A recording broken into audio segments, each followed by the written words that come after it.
as beings on this planet, I don't feel that anybody has the right to control anybody in any way, you know? And I think that is a big part of the foundation of our relationship. And it's huge. It's hard to explain in a certain way, but I've talked about Alan Watts in the past, and I wanted to share something. The important you is perfectly indestructible. It's what there is. Our comings and goings, our fortunes and misfortunes are a sort of mirage. The more we know about them, the more we know about the world, the more diaphanous it seems. And therefore everything in the world has the characteristics of smoke. You know, when you blow a cigarette or pipe or something and a cloud of smoke and you see it in the sunbeam and it's full of whorls and designs and all kinds of marvelous things going on, and then slowly it disappears. Well, everything's just like that. Now, there are two attitudes you can take to that state of affairs. You can say sour grapes. It's all a lousy, wretched trap.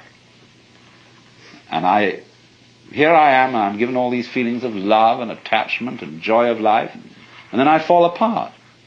My teeth drop out, my eyes become feeble, I get cancer or cirrhosis of the liver or something, and then it all falls apart, and it's too bad.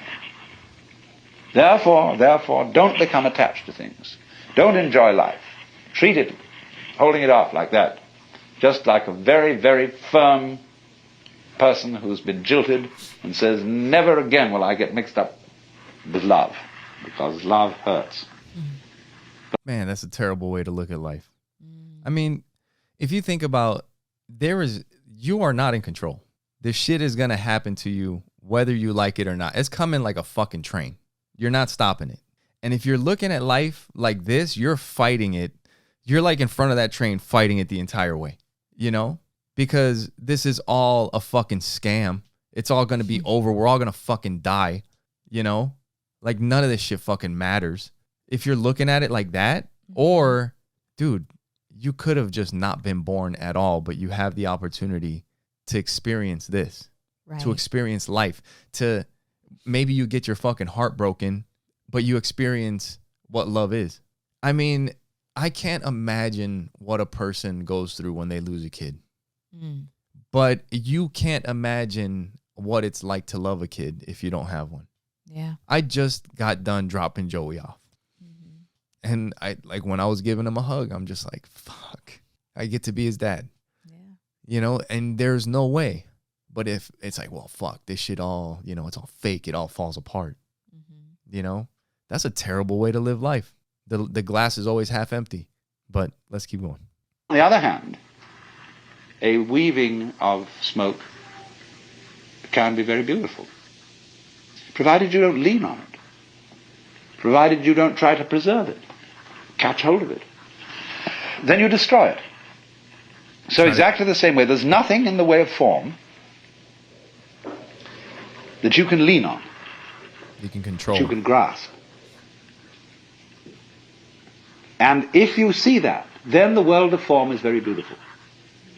If you let it go, to love people, you see, if you're husband and wife, you must let each other go. Otherwise, the marriage is either going to break up or it's going to be hell. If you love a person, you say to that person, look, I love you, whatever that may be. I've seen quite a bit of it, and I know there's lots that I haven't seen, but still it's you, and I want you to be what you want to be. And I won't be happy if I've got you in a cage.